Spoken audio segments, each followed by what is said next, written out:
الشاشات العملاقة أو اللي بيطلق عليها فابلت ترند بدأته سامسونج من كام سنة أيام الجالاكسي ميجا، وتقريبا الترند ده اختفى، لكن شركة واحدة بس هي اللي فضلت متمسكة بيه وهي شاومي بسلسلة المي ماكس. عشان تكون المي ماكس هي واحدة من أكثر السلاسل المحبوبة عند شاومي. في السلسلة دي شاومي كانت دايما بتقدم شاشات عملاقة ببطاريات عملاقة، يعني 6.4 بوصة في المي ماكس 1 و 2، وحاليا في المي ماكس 3 مع الابعاد الجديده وشاشه قليله الحواف الشاشه بقت 6.9 بوصه، عشان تقريبا تكون واحده من اضخم الشاشات اللي موجوده دلوقتي في السوق. فخلينا في الفيديو ده نشوف مميزات وعيوب المي ماكس 3 ونشوف الموبايل ده موجه لمين وهل هيكون مناسب انك تشتريه ولا لا. السلام عليكم، انا احمد مدحت من فون فريو. في القناه دي هتلاقي مراجعات موبايلات وكلام عام في التقنيه، فلو انت مهتم بالمواضيع دي كلها اتاكد انت تشترك في القناه وتفعل زر الجرس عشان يوصلك كل الفيديوهات الجديده. الموبايل ده موجود في كل فروع محلات الباشا. محلات الباشا بتقدم الموبايلات كلها بسعر ممتاز وبامكانيات مختلفه للدفع عن طريق الكريدت كارد او الكاش او القسط.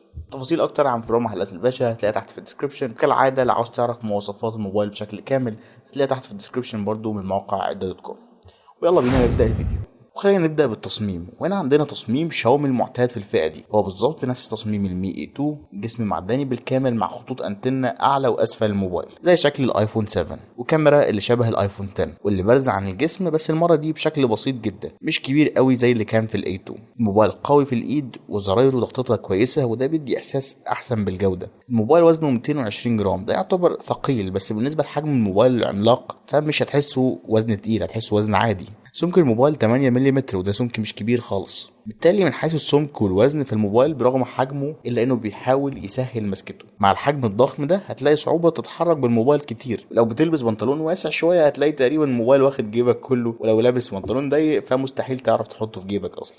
واللي ظهر قدامكم دلوقتي مقارنه بموبايل 6 بوصه اللي هو الانفينكس نوت 5. لذلك الحجم الضخم للموبايل زي ما هو ميزه الاساسيه في الموبايل اللي الناس بتروح تشتريه عشانها، في وجهه نظري انها برضو هتكون سبب يخليك تبعد عنه. ببساطه لو انت بتتحرك كتير وبتركب مواصلات وكده فاستعمال الموبايل معاك هتلاقيه في شويه صعوبه من وجهه نظري، لكن لو انت مش بتتحرك كتير او مش بتركب مواصلات وبتتحرك فالموبايل هيبقى حجمه مثالي لك، تشوف عليه فيديوهات وتقرا منه. ننتقل للشاشه، وهنا عندنا شاشه عملاقه 6.9 بوصه بدقه فول اتش دي بابعاد 18:9، وغير معروف طبقه الحمايه اللي هنا ايه. الشاشه كالوان وسطوع وزاويه رؤيه وحده ما عليهاش غبار، شاشه حلوه بتقدم تجربه كويسه. مع الحجم الضخم ده هيكون الموبايل مثالي للقراءه ومشاهده الافلام والفيديوهات. وعشان تجربه المشاهده ما بتكملش من غير صوت فخلينا نتكلم عن السماعات. وهنا سماعه واحده اسفل الموبايل وصوتها فوق المتوسط كعلو ونقي وفي عمق كويس جدا، يمكن تعتبر من افضل السماعات في الفئه دي. لكن المشكله هنا انه كنت حاسس انه حجم الموبايل ده الصوت محتاج يبقى اعلى عن كده، او يبقى مثلا متوزع بشكل احسن،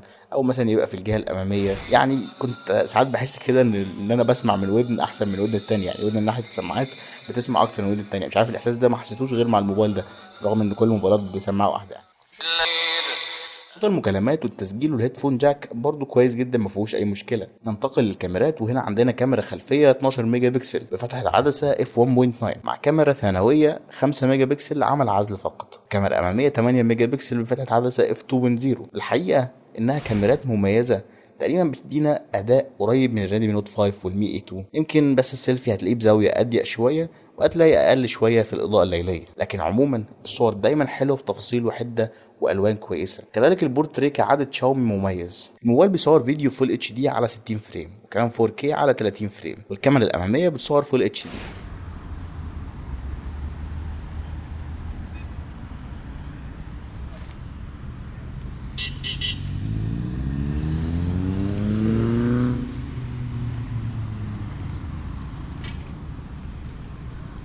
ده تسجيل فيديو فول اتش دي من كاميرا المي ماكس 3، وده تسجيل الصوت برضو من الموبايل مباشرة. ممكن تشوف تسجيل الصوت، تسجيل الفيديو، والاهتزاز والكلام ده كله. ده تسجيل فيديو بالكاميرا الأمامية للمي ماكس 3، ده في ضوء النهار القوي تقدر تشوف الاهتزاز والدايناميك رينج والألوان والكلام ده كله. ده فيديو فول اتش دي برضه تسجيل الصوت من الموبايل مباشرة.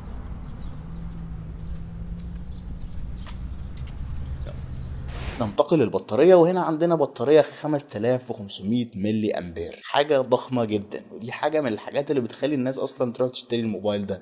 البطارية العملاقة. الحقيقة البطارية دي قدرت تديني حوالي 11 ساعة سكرين اون تايم في خلال 3 ايام من الشغل. يعني الموبايل ما اتشحنش لمدة 3 ايام، 3 ايام ستاند باي و11 ساعه سكرين اون تايم، ودي ارقام ممتازه جدا. ده يعني ان الموبايل ده بالميت جدا لو استخدامك تقيل هيكفي معاك، ولو بتستخدم الموبايل بشكل خفيف فالموبايل ده ممكن يقعد معاك فعلا 3 ايام. الموبايل كمان بيشحن في حوالي 2.5 ساعة بالشاحن المرفق معاه في العلبه اللي هو 2.5 امبير و9 فولت، وده وقت كويس بالنسبه لل 5500 ملي امبير بطاريه. الجي بي اس في الموبايل بيحدد المكان بدقة كويسة، والبوصلة شغالة بشكل كويس. بالتالي مع الحجم العملاق وحجم البطارية العملاق ده، فلو انت شغال في اوبر او كريم او اي حاجة بتعتمد على الجي بي اس، فالموبايل ده هيكون مثالي ليك جدا. الموبايل هنا فيه بصمة وشغالة بشكل سريع جدا كعادة شاومي. ننتقل للأداء، وهنا عندنا سناب دراجون 636 مع 4 جيجا رام و64 جيجا ذاكرة داخلية، ودي بالظبط نفس مواصفات موبايل الشاومي نوت 5.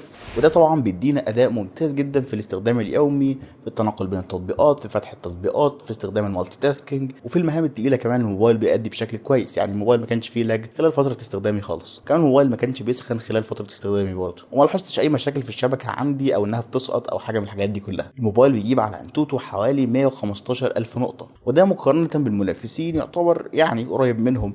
المنافسين في الفئه السعريه دي هم سناب دراجون 660 والكيرن 710 والهيليو بي 60، ودول تقريبا كلهم بيجيبوا في حدود ال 130 ل 140 الف نقطه، يعني مش فرق كبير قوي. انتقل للسوفت وير، وهنا عندنا الميو اي 9 على اندرويد اوريو، وقريب جدا هيوصل له الميو اي 10. كالعادة واجهة شاومي واحدة من أحسن الواجهات اللي الناس بتحبها، لأن فيها مميزات كتير وبتقدر تخصصها بشكل واسع جدا، وكمان ما هياش واجهة تقيلة قوي، وبيوصل لها تحديثات بشكل مستمر لمدة طويلة جدا. من مميزات الواجهة دي المشهورة جدا زي الدول أبس اللي هي نسختين من نفس التطبيق، أو السكند سبيس اللي هي لو هتدي موبايلك لحد ومش عاوز يتطفل عليك فبتفتح له مساحة تانية يشتغل عليها وتحفظ ملفاتك بشكل آمن. ممكن كمان تعمل الفول سكرين جيستشرز، يعني تشيل زراير التحكم وتخلي الموبايل بتتحكم بس بالجيستشرز او الايماءات. وفي حاجه لطيفه كمان في السوفت وير ده، وهي الجيستشرز، او ان انت تقدر تخصص ان انت تعمل اي حركات بالزراير فيفتح لك حاجه معينه. يعني مثلا ضغطتين على باور تفتح لك الكاميرا، ضغطتين على زرار الهوم مثلا مع الباك يفتح لك حاجه معينه، ودي تقدر تخصصها بنفسك عن طريق الاعدادات. الواجهه كمان بتتيح تخصيص كبير زي ما قلت، زي مثلا انك تقدر تعدل على الخط، مثلا تكبره او تصغره، او تستغل حجم الشاشه الكبير ده في انك تعدل الخط، وده شيء مفيد للناس كبار السن او اصحاب النظارات اللي زي كده. كمان ممكن تتحكم في حجم الايقونات نفسها، لكن كنت اتمنى ان يتم استغلال الشاشه الكبيره دي بشكل افضل من كده. فالموبايل بس ما فيهوش غير المالتي ويندو، ودي موجوده في كل موبايلات الاندرويد. مفيش مثلا ميزه زي البوب اب ويندو اللي موجوده في سامسونج، اظن انها كانت هتبقى مفيده جدا في حجم شاشه زي ده، او اي فكره تانية يعني تستغل حجم الشاشه الكبير ده. اخيرا خلينا نتكلم عن الاضافات. الموبايل فيه كل المستشعرات اللي انت متخيلها في الفئه السعريه دي، جيروسكوب عشان تستخدم في ار، اي ار بلاستر عشان تستخدم موبايل كريموت، مستشعر الاضاءه، البوصله، مستشعر عداد الخطوات. الموبايل فيه منفذ ميموري لكن هايبريد سيم مش ميموري منفصل. الموبايل بيدعم راديو، بيدعم يو اس بي او تي جي، وفي يو اس بي تايب سي، ومش بيجي معاه في العلبه لا كفر سيليكون ولا سماعات. الخلاصه ان الموبايل ده هو النسخه الكبيره من الشاومي نوت 5، والسبب الوحيد اللي يخليك تدفع 1000 جنيه زياده عن النوت 5 هو حجم الشاشه الكبير وحجم البطاريه الكبير. فالموبايل ده موجه بس للناس اللي عاوزه الحجم الضخم ده. زي ما قلت قبل كده، فالموبايل مش سهل ان انت تمشي بيه في الشارع، مش سهل ان انت مثلا وانت راكب مواصلات وانت بتتحرك انك تستخدم الموبايل بسهوله، لان الموبايل حجمه ضخم. بالتالي الموبايل موجه لفئه معينه، وهي الفئه الناس اللي بتبقى محتاجه شاشه ضخمه، يعني شاشه قريبه من التابلت. تقريبا الموبايل 7 بوصه يعني تابلت، في ظل ان مفيش تابلتس كتير موجوده، فيعتبر ده خيار كويس جدا للناس اللي محتاجه شاشات كبيره تقدر تقرا عليها، تقدر انها تشوف افلام، فيديوهات، الحاجه اللي هي عاوزاها كلها. بالتالي لو انت مش همك الشاشه الكبيره دي، فروح اشتري شاومي نوت 5 او شاومي نوت 6 بقى بعد ما نزل خلاص، لان الفرق ما بينهم بس زي ما قلت الشاشه الكبيره. لكن لو همك الشاشه الكبيره فطبعا روح للمي ماكس. ونقطه كمان، في ناس كتير كانت بتقارن حجم الشاشه بتاع المي ماكس بحجم الشاشه بتاعه الاونر 8 اكس، واحب اقول ان الاونر 8 اكس والمي ماكس 3 ما لهمش علاقه ببعض خالص في الحجم. يعني الاونر 8 اكس موبايل حجمه صغير، يعني تقدر تمسكه في ايدك بشكل عادي زي اي موبايل، انما المي ماكس 3 موبايل كبير، يعني مش تقدر تستخدمه بايدك بسهوله. في فرق كبير ما بين حجم الموبايلين زي ما قلت. وبس ده كان رايي. لو انا ساعدتك تاخد قرار، هتلاقي روابط الموبايلات دي تحت في الديسكربشن، لو اشتريت منها هتكون بتدعمنا. ولو عاوز تسالني على اي حاجه هتلاقيني على تويتر @احمد مدحت جدو، وهتلاقيني على الفيسبوك على جروب الفيسبوك @phone4you community، او هتلاقينا على انستجرام، تليجرام، وفيسبوك @phone4you. سلام.